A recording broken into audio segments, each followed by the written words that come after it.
Doctora Benavides, bienvenida a Edición Especial. Buenos días, buenas noches ya, Diego, ¿cómo estás? Bueno, nos hemos demorado algunos años, como lo comentábamos, pero bueno, finalmente está acá y tengo un pliego de preguntas. Espero tenga un poco de paciencia con nosotros porque no la pude entrevistar cuando era fiscal de la Nación y desde luego con todo lo último va sumando, ¿no? Quiero ir en algunos hechos objetivos. Desde luego que hay otros que van a ser más especulativos también porque esto acarrea muchas cosas, ¿no? Pero partamos por lo objetivo. La Junta Nacional de Justicia emite una resolución que la restituye en el cargo de fiscal, bueno, tanto como Suprema como fiscal de la Nación. Delia Espinosa había no recibido ya al doctor Tomás Aladino Gálvez, ha hecho lo mismo con usted. Así es. La postura de ella está muy clara y en horas de la tarde nos hemos dado con la sorpresa de que todos los supremos la avalan, como ha quedado evidenciado en el comunicado, ¿no? La pregunta primera es, ¿qué opciones tiene de acá en adelante? ¿Y por qué usted sí cumplió en su momento y ella no? ¿Por qué para uno sí y para otro no? Bueno, la resolución de la Junta Nacional de Justicia fue emitida, notificada a mi persona el 13 de junio, por el cual cumplí también con enviar un escrito a la Fiscalía de la Nación comunicando ello, y el día lunes 16 la misma Junta a las 8 de la mañana, 8 y unos minutos, notificó también a la Fiscalía de la Nación. Me hice presente para poder conversar con la señora Espinosa y no fui recibida. Sí. Y más bien trataron de montar una versión diferente a los hechos, ¿no? Señalando que uno había ido de una manera violenta a tomar el cargo, versión totalmente alejada de la realidad, porque mi personalidad nunca es de esa manera. Todas las personas que me conocen saben que yo soy una persona de derecho, que siempre he actuado conforme a ley. Ese día concurrí a la Fiscalía de la Nación acompañada de mi abogado y mis asistentes legales para conversar con la señora Delia Espinosa. Subimos con toda la amabilidad que nos dieron tanto los del primer piso, llegamos hasta el 9º piso, incluso habían 2 personas que pensábamos que era de protocolo, que nos estaban recibiendo y se dieron la vuelta y comenzaron a caminar y nosotros tras de ellos, hasta que bueno, una de ellas ahí donde comenzó la actitud no acorde a lo que debería ser el trato a una autoridad, ¿no? De tirarle una puerta y que casi me cae en la cara, ¿no? ¿Quién tiró la puerta? Una señora que trabaja ahí en la Fiscalía de la Nación. Ok. También se dijo que había usted llegado sin registrarse, siendo fiscal suprema, y con seguridad privada. Totalmente alejada de la realidad. Como fiscal suprema uno no tiene por qué registrarse, uno ingresa a anunciarse en el despacho. Lo que ocurrió, llegamos hasta la puerta del despacho de la Fiscalía de la Nación y nos anunciamos. Y es ahí donde nos dijeron, espere 5 minutos, ahorita la doctora va a ver en qué momento la recibe. Pasaron 10, 15 minutos y nunca fuimos recibidos, más bien ya ahí nos dimos cuenta que estaban llamando al fiscal de prevención, al fiscal de flagrancia, y luego convocando a todo el personal del Ministerio Público que se pusieron en el pasadizo. Ahí los tuvieron horas, no sé con qué objeto, decían que era apoyo a la señora Espinosa, ¿no? Ok, uno de los problemas que tenemos aquí es la politización del Ministerio Público. Esto no es de ahora, estamos tratando la ciudadanía está expectante de que esto pueda ser subsanado en algún modo en el futuro cercano. ¿Cómo la recibieron los fiscales? ¿Han habido muchos cambios? ¿Han habido gente con la que usted había trabajado? ¿Cómo fue el recibimiento del común de los mortales ahí? Como le dije, todo bien, el primer piso hasta el 9º piso, todo bien. Entonces yo por eso me imaginé que la señora Delia Espinosa había mandado incluso a su personal de ella a recibirnos. Pero cuando vio la vigilia, los audios que se filtraron, todo este activismo político de fiscales que deberían ser lo más ajenos a eso, ¿Cómo tomó eso? ¿Cómo se puede interpretar y cómo se podría cambiar también a futuro? Sí, no se puede instrumentalizar el Ministerio Público. El Ministerio Público tiene una función tan importante como es el titular de la acción penal, que es investigar los delitos y determinar si existen responsabilidades o no. Ujú. Entonces, en lugar de abocarse, usar el tiempo a ellos, se está utilizando para otro tipo de cosas. Entonces, esto tiene que cambiar. Hay que hacer una reforma de todo el sistema judicial. Falta hacer un trabajo conjunto con la policía, no un trabajo pues distanciado, el Ministerio Público por un lado y la policía por otro lado. No, eso no funciona así. Ni una guerra bueno, ahora acá hay fiscales que se han negado a cumplir esa norma del Congreso. Y eso no puede ser así porque se tiene que trabajar en conjunto, porque los únicos perjudicados, ¿quiénes son? La población. Sí. Entonces nosotros estamos para hacer un servicio, dar un servicio a la ciudadanía, no para más bien poner obstáculos a ese servicio. Ok, este tema de activismo, de haber convocado fiscales para su defensa y todo, el apagón, todas las rarezas que están ocurriendo, ¿eso no ameritaría abrir una investigación? De todas maneras, pero ¿qué ocurre?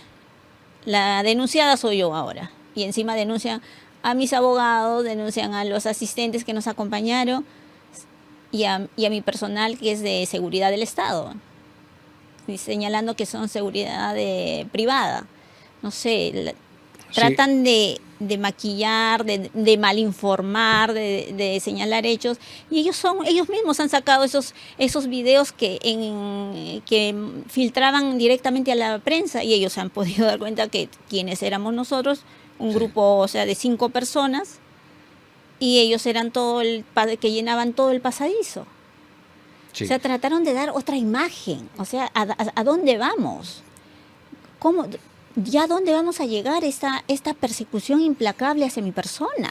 El hecho de que el oficio enviado solicitando su suspensión haya sido 2 antes de que se supiera de la resolución que fue el viernes 13, el doctor Wilber Medina también ha dicho que es una falta muy grave, porque sería mentirle al Poder Judicial. Claro, señala que pidiendo el día 11, pidiendo mi suspensión como fiscal suprema y fiscal de la nación. Uh-huh. Ni siquiera solamente como fiscal suprema, sino ella admite que también como fiscal de la nación. Y ella suscribe el requerimiento. O sea, sí la reconoce para eso. Para eso sí me reconoce, para pedir suspensión en medidas, sí reconoce.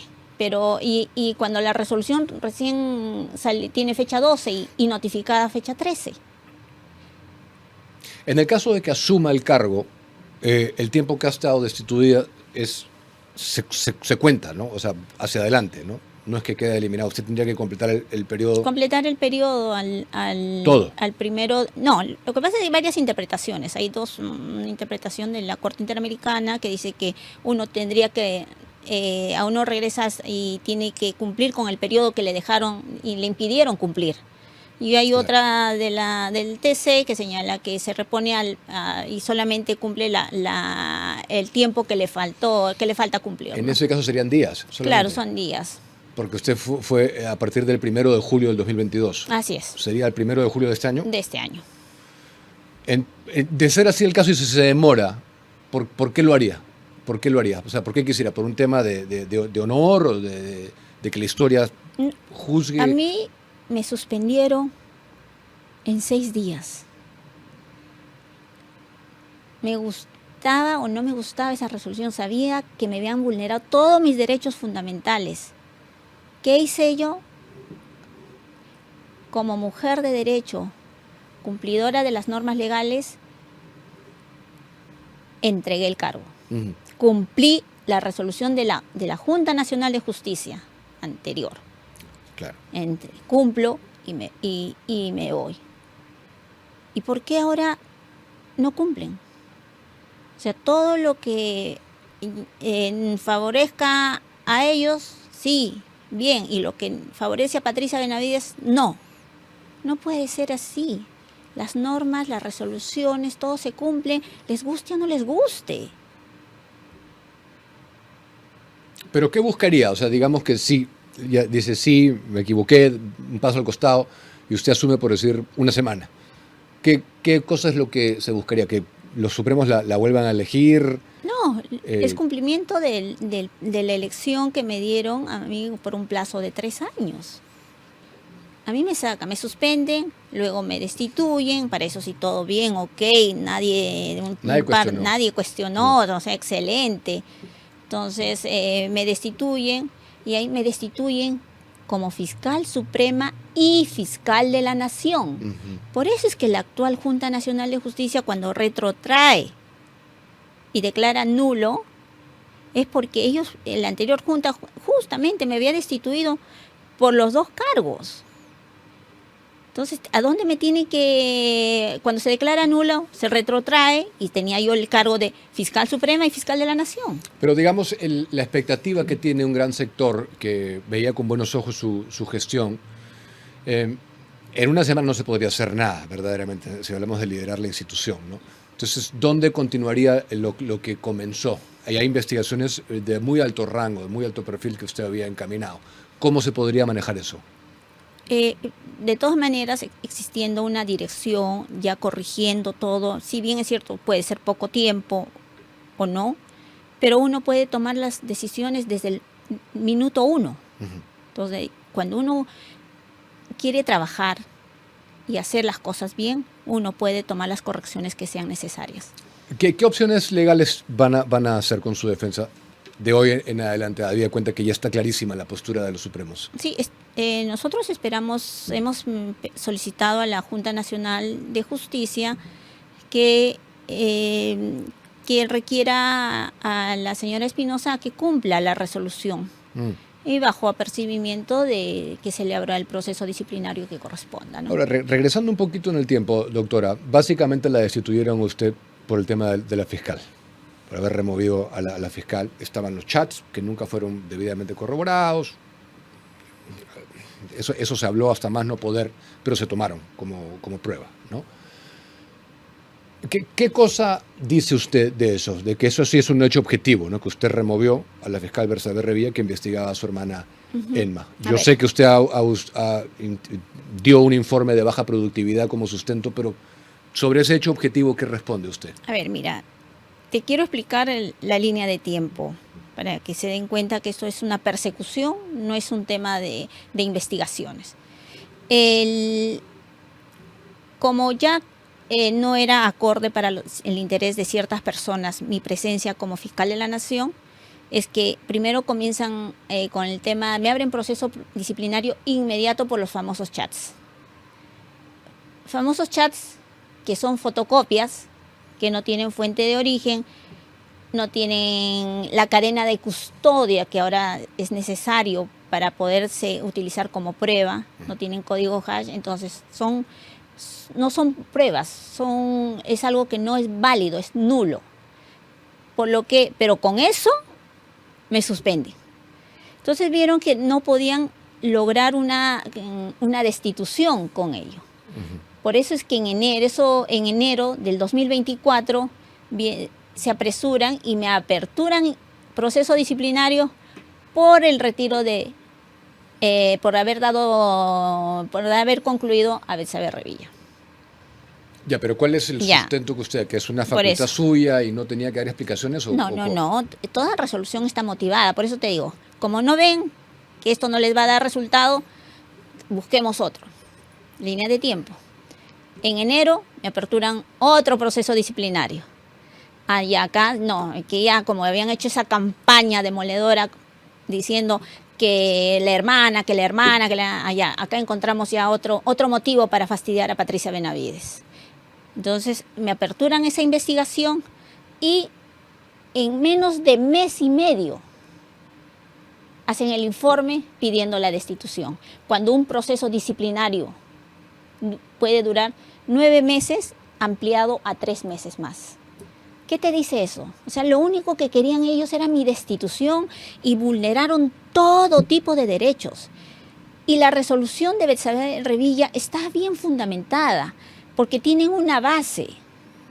Porque ella se encontraba liderando un equipo en la Fiscalía Suprema Transitoria. ¿Y para qué se crean las Fiscalías Supremas Transitorias? Para descarga procesal.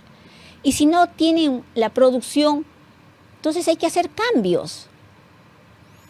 ¿Qué hubiera pasado si yo no tomo decisiones? No me denuncian por haberla sacado, sino por omisión de funciones. O sea, para ellos hacer una cosa o no hacer, de todas maneras uno tiene responsabilidades, o sea, inventadas y tratando de maquillar las cosas. Pero la realidad es esa. Y yo no he favorecido a mi hermana por cuanto esa investigación ya estaba en otra etapa. No dependía de Revilla que se archive esa investigación o que del fiscal que asumía, el nuevo fiscal que iba a asumir, porque ya estaba en una etapa donde la decisión lo tiene el juez.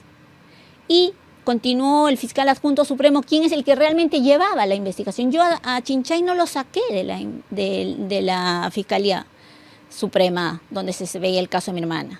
O sea, usted dice que remover a Berzael Revilla no tuvo ningún efecto directo sobre la investigación de su hermana. Esa es una versión que se ha dado para tratar de dañarme. ¿Quiénes lo hicieron? Toda esta gente que ya te he dicho que ya no era acorde a los intereses que quieren ellos siempre manejar en la Fiscalía de la Nación. Lo cierto es que esto comprenderá que sí prendió en un gran sector de la gente. Tienes una prensa que todos los días, que la hermana, que no sé qué ha defendido, ha soltado narcotraficantes, y cuando se le dice, si es mi hermana está en una sala donde veían ese tipo de casos, siempre va a haber sentencias, absoluciones o sentencias no sé de cuántos años. La verdad que yo desconozco si el tema neto del caso. Entonces en ese momento de la remoción ya estaba judicializado el ya tema. estaba judicializado. No tenía ningún efecto. Estaba en investigación preparatoria. Entonces por eso dije que va a pasar nada. Además no he cambiado al fiscal adjunto supremo que estaba llevando el caso. Pero por eso te digo, pero mal informan, dicen. Como yo no siempre era una mujer de derecho, nunca he salido a la prensa, ustedes me han visto muy poco, casi nada, por no decir nula, mi participación en prensa. Entonces, porque siempre era dedicada a trabajar. Por eso es que me han buscado de todo para tratar de seguir haciéndome daño, pero todas mis investigaciones que he realizado son totalmente todas correctas e impecables. Nunca he vulnerado el derecho de nadie. Como lo que sí han hecho conmigo y están haciendo hasta ahora conmigo. Y lo hemos reportado acá nosotros siempre con la mayor transparencia y objetividad que al menos yo que me he permitido. Pero sí tengo que preguntarle por estas cosas porque son cuestionamientos que han quedado en el colectivo. Otro de los cuestionamientos que nunca a satisfacción de un gran segmento de la gente fue esclarecido fue el tema de sus tesis. Sobre eso no quiso hablar en su momento, porque dijo que no iba a dar explicaciones, que no venía al caso. ¿Hoy qué dice sobre ese cuestionamiento? Claro, o sea, ya te he dicho, o sea, trataron de aniquilarme de una u otra manera, hacer escarnio. Se hablaba de la tesis que pidieron el informe a la universidad, dijeron una cosa, otra cosa, cuando la realidad es que mis tesis son del año 2008 y 2009. Entonces estamos hablando de años, ¿hace cuánto? ¿17 años aproximadamente hacia atrás? Sí. Entonces, en la cual la universidad no tenía ninguna obligación, no había repositorio. Entonces, cuando les piden, le dicen a la universidad, no hay. No encontramos porque no había obligación de guardar las tesis. Lo que sí hay, creo que es ahora a partir del 2015, por el cambio de ley. Entonces, ¿por qué ellos objetan? Es como si yo quisiera pedirte, oye, ¿sabes qué? Tráeme tu examen que has dado en tal curso. Pero para eso están las actas de los profesores que dicen, uy, sacó tanto de nota. Y yo les he presentado, le he demostrado a todo el mundo que tengo las actas donde he sustentado mis grados. ¿Eso se presentó? Se presentó, pero no les interesa nada. Se registró con todo el trámite legal mis títulos a SUNEDU. SUNEDU, por eso es que no hay ningún procedimiento que diga se ha pedido la anulabilidad de mis títulos. Igual la universidad ha dicho que todo se ha seguido con un trámite regular. ¿Por qué tratan de malinformar a la población? Porque quieren tener la tesis en sí para hacer escarnio de uno. No, yo lo veo más por el lado de que decían que no había rastro. Ya te estoy diciendo, estoy con una ley anterior. Y es como, lo vuelvo a repetir, es como si quisieran que tener el examen. ¿Dónde está el examen? Cuando ese examen está transcrito en un acta. Y yo lo tengo, las actas. Se le ha presentado, se le ha dicho, acá están las actas, está O sea, sustentado. son dos tesis de grado, ¿no? Sí, Maestría y doctorado. maestría y doctorado. Ok. ¿Por qué viajó a los Estados Unidos a entrevistar a Sada Goray? Porque teníamos una investigación. Pero usted no investigaba a Sada Goray. A ver, eso es lo que quiero que diferencien, porque se dice tantas cosas. La Fiscalía de la Nación investiga aforados. Yo estaba investigando a un ministro. Entonces, dentro de esa investigación, cuando se solicitaba la versión que había dado la señora Sada Goray, teníamos extractos que no completaban de toda la información que nosotros requeríamos para completar nuestra tesis fiscal. Entonces, es por eso que nosotros a ella la tenemos en esa investigación como testigo, para que nos haga referencia de todos los datos que necesitábamos en esa investigación. Trataron de confundir diciendo que yo investigaba a Sada Goray, que por qué, que no es así. Son totalmente No, a mí me queda claro que investigaciones. por la alta investidura usted no investigaba Así a Sada es, Goray, y pero ella la estaba pregunta es haciendo... ¿por qué fue a hablar con ella? Porque y como la tenía en la carpeta donde yo investigaba el aforado como testigo. Y por eso fue a Estados Unidos a hablar con Por ella. tema para tomarle la declaración. Se tomó su declaración en el consulado peruano, no en ningún otro lugar. En el caso de que asuma usted, habrá visto el escándalo que fue el archivamiento de la denuncia no la denuncia, pero la investigación a Pablo Sánchez conexo a Gustavo Gorriti. ¿Eso se podría reabrir? Los casos se abren porque existen indicios, nuevos indicios, y se pueden entonces sometido a revisión. ¿A revisión? A revisión. Ok, porque, y acá tuvimos al fiscal Rodrigo Rurush, y yo no creo que eso sea normal en ningún lugar del mundo. Y ahí no se dice nada, ahí no se hace todo el escándalo. Tú verías que ahora me han denunciado nuevamente, no sabes cuántas notificaciones tengo hasta del Poder Judicial en estos 2 días. Por lo del lunes. Así es. Y no solamente se han activado todos los casos contra Patricia Benavides. Eso. En cambio, a cierto sector no se investiga, no se hace nada. Simplemente ellos están desesperados de que no llegue al cargo de fiscal de la nación. ¿Esta carpeta existía cuando usted era...? No. No estaba. No. La de Pablo Sánchez. Es un No. tema bien grave. Yo creo que acá lo han tratado de amordazar, Así de es. acallar. Aisladamente hemos dado a conocer esto, pero no ha tenido la consecuencia que hubiéramos querido. Yo no creo que sea normal que una persona llame Así para es. una diligencia de exhibición voluntaria. Porque cada fiscal es autónomo y para realizar sus investigaciones, y ningún fiscal superior ni de ningún nivel puede entrometerse en una investigación. Así es. Entonces, habrá visto que Renovación Popular ha ingresado una moción de orden del día hoy exhortando a la Junta Nacional de Justicia la destitución, sin más, de todos los supremos, ya ni siquiera de Espinosa solamente, de todos los supremos. ¿Cómo tomó esto? ¿Se enteró? ¿Deben ser destituidos en su opinión todos? Lo que pasa es que estamos ante un incumplimiento de una resolución de un órgano constitucional autónomo que ha determinado de que se me reincorpore en el cargo. Entonces están incumpliendo una resolución y los otros fiscales supremos están avalando ese incumplimiento. Eso es lo que se está dando a la fecha de hoy. ¿Va a tomar acciones legales usted? De todas maneras, o sea, vamos a continuar mi lucha en defensa de mis derechos fundamentales. Esto va a continuar.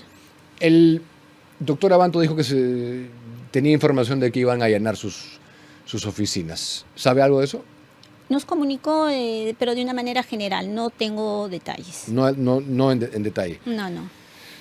Este tema es el que le he comentado de Pablo Sánchez y Gorriti. Destapa uno de los problemas que yo considero que son medulares en la Fiscalía, que es el poder detrás del poder, verdaderamente, ¿no? Uh-huh. ¿Gustavo Gorriti le ha pedido algo a usted alguna vez? Que me reclamó porque no había puesto a Rafael Vela como, En el FICOP. como jefe de FICOP, como fiscal superior coordinador de FICOP. ¿Eso cuándo fue? Al inicio de mi gestión. Entre los Julio, meses agosto cuando, de cuando 2022. yo recibía todos los medios para que para que conozcan mi plan de trabajo. ¿Y qué le respondió? Que yo sabía con qué personal uno podía trabajar y quiénes podían estar en determinadas coordinaciones, ¿no? ¿Usted puede dar fe de que Romina Media, que es asistente de Gorriti, trabajaba Tenía en la el- información que estaba trabajando y que tenía incluso o sea, un escritorio? ingreso directo hacia la oficina del fiscal José Domingo, O sea, que lidiaba codo a codo con el equipo especial. con el equipo especial. Y eso, ¿por qué no se denunció en su momento? No, cuando yo asumí el cargo, yo dije que personal que no era autorizado, que no sea personal fiscal y personal administrativo, no tenía por qué ingresar. O sea, es verdad, Romina Media tenía desde la época de Pablo Sánchez y enviaba oficios en representación del fiscal de la Nación. No, o sea, ella se encontraba en la oficina señalan que se encontraba en la oficina del fiscal Pérez. Romina Amela me Sí. estás hablando. Entonces, que ahí se encontraba y no sé si laboraba, no sé, Sí, definitivamente. claro. Pero lo que desde cuando, por esa información que se tenía, es que mi despacho ordenó que en ningún órgano fiscal existan personas extrañas para que se permita el ingreso dentro de los despachos fiscales, ¿no? Por eso es que ya se ordenó y no tenían acceso a las oficinas. Desde que usted asume, Desde no que yo ingresaron asumí. más. Así es. O sea, Ese es también el gran fastidio que tiene. Fue ¿no? evidente la pérdida de poder, De todas maneras. influencia de Gorriti y su gente. Lo de la representación lo hemos sacado acá porque sí se enviaron oficios. Estas personas enviaron oficios a nombre de Pablo Sánchez cuando era fiscal de la Nación, allá por el año 2015, a Brasil, ¿no? Entonces, ese es otro escándalo. Le reclama a Gustavo Gorriti que no estuviera Vela en el FICOP. O sea, ya un inmiscuimiento sin más.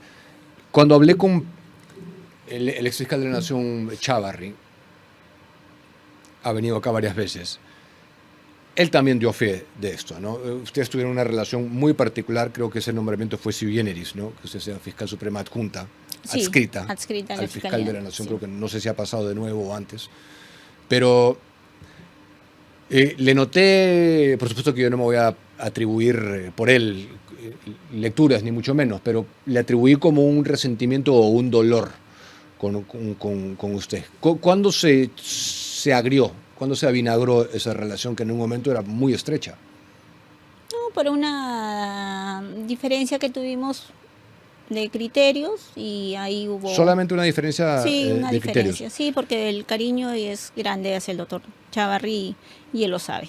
¿Considera que de manera así sea simbólica, porque la edad ya no lo permite, debería ser restituido, así sea por un día? No, la edad es imposible, ¿no? Que ella no podría, pero sí debió regresar y también fue por una campaña tan agresiva. Fue un operativo mediático. Una campaña agresiva que igual a la que estoy pasando. Si reponen a Luis Arce Córdoba, a Rodríguez Montesa, el doctor Gálvez ya ha sido repuesto, ¿no? ¿Se va a ampliar el número de plazas de Supremos o quiénes tendrían que salir en ese caso? Salen los menos antiguos si es que no hay plazas, ¿no? Pero hay quienes que dicen que salir. sí se van a ampliar.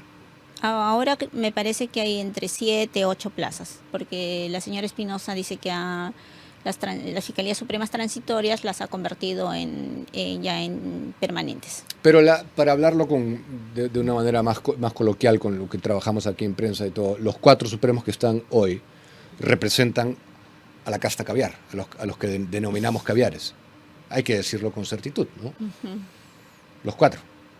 O sea, sería una guerra de poderes. No, ya. yo te diría más bien, Diego, que tenemos que quitar esa forma, esa manera que se está viendo al Ministerio Público, y me da pena porque son 28 años que uno lleva, ha trabajado en una institución donde, como he dicho, mi sueño siempre era tener un Ministerio Público que sea eficiente y eficaz. Y me da pena de cómo está ahora. Pero sé que esto se puede recuperar. ¿Pero Sé cómo? que podemos trabajar en conjunto con una reforma de todo el sistema de justicia. Porque si no, esto no va a cambiar, y evitando de que la política entre a la institución. Que sea un trabajo jurídico en defensa de un Estado de Derecho constitucional. Eso es para mí un sueño, pero que se pueda hacer realidad siempre y cuando el Ministerio Público trabaje en unidad y como una familia, que siempre yo cuando viajaba a los diferentes departamentos, distritos fiscales, siempre decía, nosotros el Ministerio Público tenemos que ser una familia, unidos y trabajar para servir a la población, porque justicia tardía no es justicia. No puede haber investigaciones que duren tantos años. Efectivamente. Entonces, ¿cómo se sienten estas personas al estar siendo investigadas año tras año tras año? Siempre les daba ese mensaje, siempre tenía este objetivo de la carga cero. Decía, todos podemos tener carga cero, que significa que las investigaciones sean solamente dentro de lo que es un periodo dentro del año. No podemos extender, si ya son complejas, ya tenerlo máximo dentro del plazo razonable, del menos plazo que pueda corresponder, pero no podemos tener a las personas año tras año en lo mismo. Pero para eso se necesita trabajo, trabajo y más trabajo. Pero también se necesitaría una suerte de ampliación, ¿no? Porque si no se dan abasto el número de fiscales que hay y duran... Por eso es que, y en ese trabajo estábamos, por eso es que se crea, cuando estoy a cargo de la Fiscalía de la Nación, también las Fiscalías de Derechos Humanos. Entonces se consigue un presupuesto muy importante, la creación de varias plazas. Entonces todo este avance que uno ha hecho, digo, ¿cómo está quedando? Pero cuando dice reforma, eso es importante porque es una solución, ¿no?, a futuro en la que se está pensando. ¿Cómo sería eso? ¿Cómo se puede reformar verdaderamente el Ministerio Público? Uh-huh. Primero, que el tema de las investigaciones, haya una coordinación efectiva con la policía. Porque no puede haber un quiebre, una reforma tanto dentro del Ministerio Público, la policía y Poder Judicial, ¿no? Porque este quiebre que hay ahora entre Ministerio Público y policía, ¿a quién beneficia? A los delincuentes. No hay una efectividad en el trabajo. Mientras que la policía, el Ministerio Público puede dar una opinión, a la policía dice otra, entonces, y el resultado es que los delincuentes están en la calle. ¿Usted cree que va a recuperar la plaza, el cargo? De todas maneras. Pero si Delia Espinosa dice que no, ni muerta, la sacan de ahí. Y pone... Entonces, para la próxima, que a cualquier fiscal, a cualquier juez que le notifiquen algo de la Junta Nacional de Justicia, digo, así, esta resolución no me gusta, no le voy a hacer caso, no voy a cumplir y no salgo de mi puesto. ¿Te parece correcto?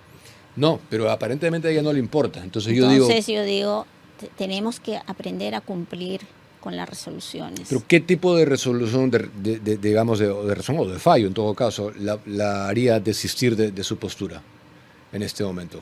No, o sea, ahí tenemos una resolución que me rehabilita como fiscal suprema y fiscal de la Nación. Pero ella no lo quiere cumplir. Ya puso una cautelar contra la policía. Está incurriendo en responsabilidades. ¿Qué delitos está cometiendo Delia Espinosa hasta el momento? Está incurriendo en responsabilidades tanto administrativas, penales.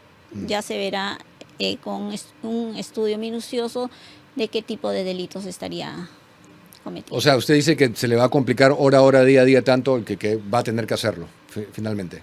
Porque hay una resolución de por medio, no es una... estamos, por eso justamente, en un Estado constitucional del derecho donde tenemos que respetar. Y si la máxima representante del Ministerio Público no respeta, ¿dónde estamos?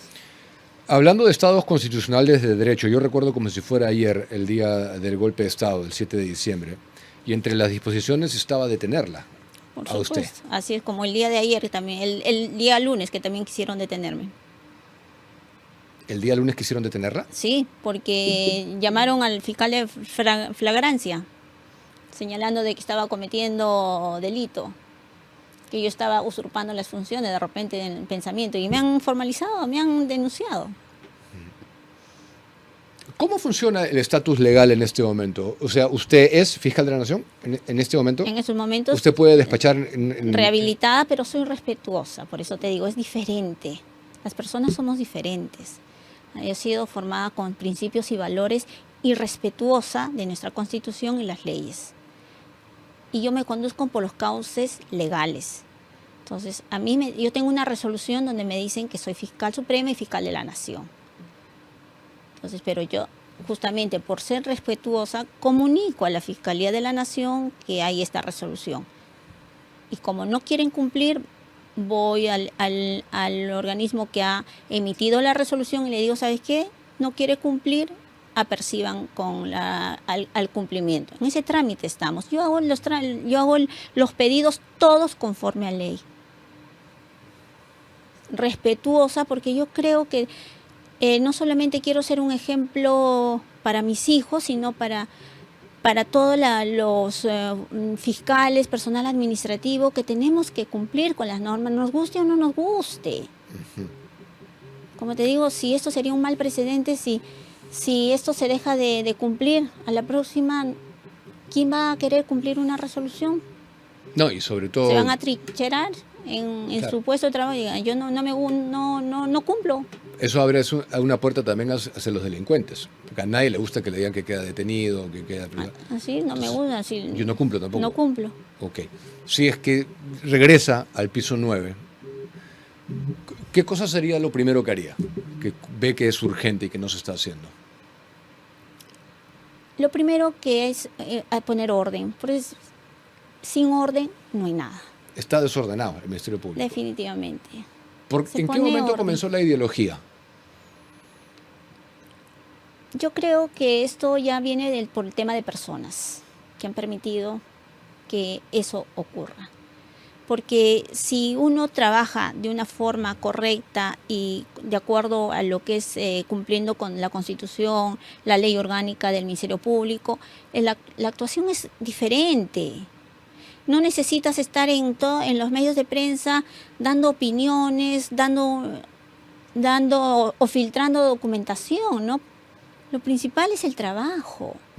Debe haber un orden, debe haber la celeridad y la firmeza que tiene que tener todo fiscal para sus actuaciones. Pero le recordaba el 7 de diciembre, ¿no? ¿Considera que hay gente que no le perdonó su accionar? Definitivamente. Contra sí, Pedro claro, Castillo? Por supuesto. Si ese día me mandaron a detener, fueron momentos difíciles, complicados, pero creo que la lucha por la democracia valió la pena.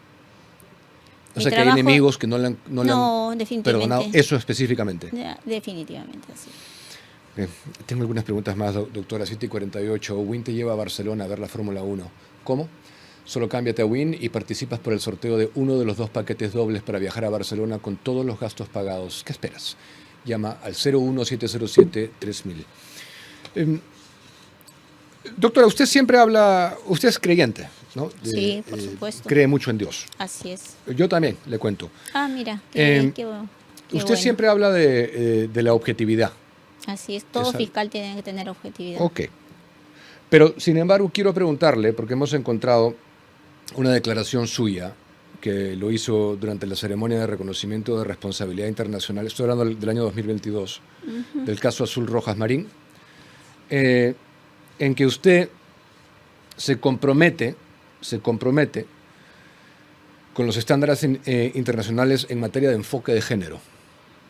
Y adicionalmente refirió en esa declaración que el Ministerio Público venía trabajando un protocolo para la atención diferenciada a personas de la comunidad LGBTI. ¿Usted es partidaria de impartir justicia con enfoque de género? Qué difícil pregunta. Mira, te explico. Esa participación mía se debe a que como fiscal de la Nación me veo en la obligación de cumplir con sentencias. Dentro de la sentencia de este caso se señalaba que debía haber los protocolos necesarios para el trato diferenciado. Tú sabes, y como es de conocimiento público, cómo son las sentencias de la Corte Interamericana. Perfectamente, sí las combato. Entonces, como fiscal de la Nación, me guste o no me guste, había una sentencia de cumplimiento ya aceptado por el gobierno, por el Estado. Y entonces estábamos ya ante una ejecución de sentencia. Y es por ello que nosotros teníamos que cumplir con esa sentencia.